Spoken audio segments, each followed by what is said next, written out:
This is going to be a budget that is going to be unlike any other you've probably seen in New Jersey in at least the last 20 years, and maybe longer.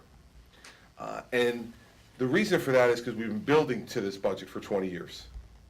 We've been building this budget for 20 years in a number of different ways, and probably ways that you can relate to here in Haddon Heights in terms of what's went on in your municipality. Expenses at the local level, the school board or the municipal level, even the county level to some extent, have continued over that period of years to rise. Now, there's two ways, of course, to deal with that, and New Jersey has, or three ways really, New Jersey has taken two of the three ways to deal with it. One, you've seen property taxes continue to rise over the period of time across New Jersey, in some greater amounts than others, depending upon the years, and to pay for these services. But that increase in property taxes alone was not enough to pay for what we were spending. So what the state's engaged in over the past 20 years is use of both state direct aid to K-12 school districts and state aid to municipalities and counties to paper over these problems, to make them a little more palatable for people. And so now you have a situation where in last year's budget, fully a third of the state spending was done just on K-12 school aid. That was literally us just collecting income taxes from all of you and turning around and writing checks back out to school districts, just really being a conduit. And a conduit that took that money in one proportion and sent it out in a completely different proportion. Now, part of that is because of court rulings regarding Abbott school districts and the disproportionate funding that they've required from the state. But the fact of the matter is that's what we've done. And we've done it to paper over the problem of increasing costs in our school systems and increasing costs in our municipalities. That's been through things like COMTRA aid and other direct municipal aid that we've continued to shove out to municipalities. In doing it this way, we've had to continue year after year to increase income taxes, sales taxes, and corporate business taxes, what in the budgeting world I've now learned they call the big three in Trenton. Income tax, sales tax, and corporate business tax, which are the three main drivers of income to the state. We've just gone through the roof on those taxes. Think about this. When Governor Byrne instituted the income tax in 1977, the top income tax rate was 2.5%. When Governor Corzine was leaving office, it was nearly 11%. We now have a sales tax that is 7%, among the highest in the country. We have a corporate business tax that's in the top 10 in the country. And when you combine that with our property taxes and other taxes, we are now the champion, and this is the one you don't want to win the championship in, but we have, of the most overtaxed people in America. This has all been, in large measure, to feed the growth of government both in Trenton, but even more so, the growth of government on the local school board municipal level. And since most of our money goes out the door in that way. So now we're confronted with a situation where we have an economic recession, where New Jersey has been disproportionately affected by that recession because of our enormously high taxes.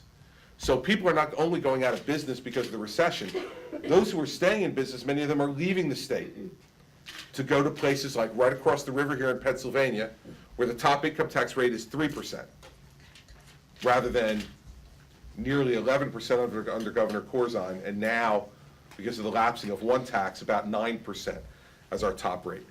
So now we pay triple the rate on income taxes that the state of Pennsylvania does.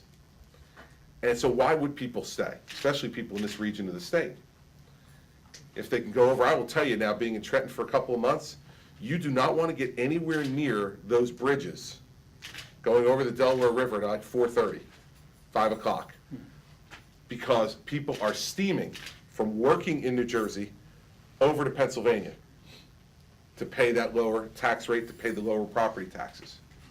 And so we're now confronted with a situation where, because of our high taxes, over the last 4 years, $70 billion in wealth has left the state of New Jersey. $70 billion in wealth have left New Jersey in the last 4 years. Small businesses and large, wealthy individuals and middle-class individuals have left the state because they simply can't afford to do business here anymore. So this has been a double whammy for us.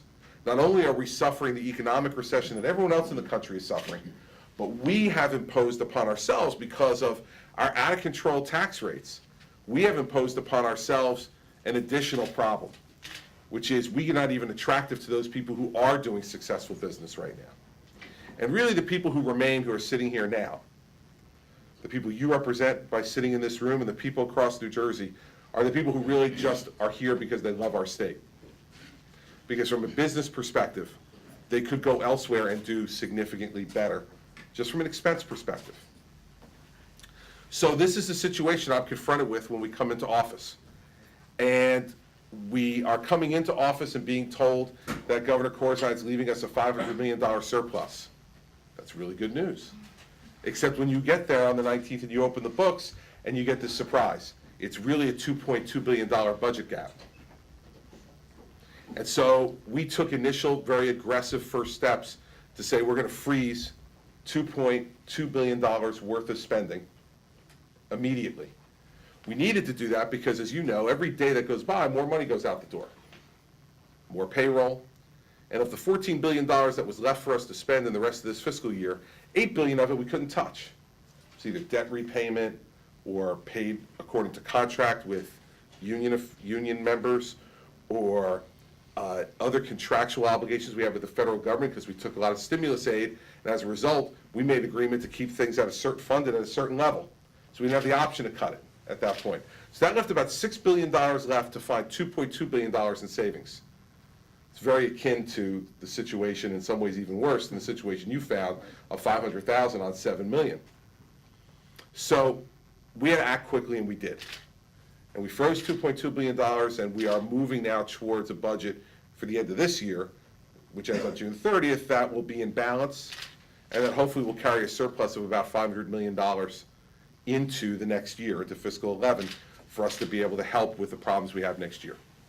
Now, even with assuming a $500 million surplus being carried over into next year, both the governor's office, the treasurer, and the Office of Legislative Services, which is the nonpartisan group that serves the legislature and does budget analysis, among other things, agree that the budget deficit projected for fiscal 11 is $11.2 billion. Now, to put that in context, the entire state budget last year was just a shade under $29 billion.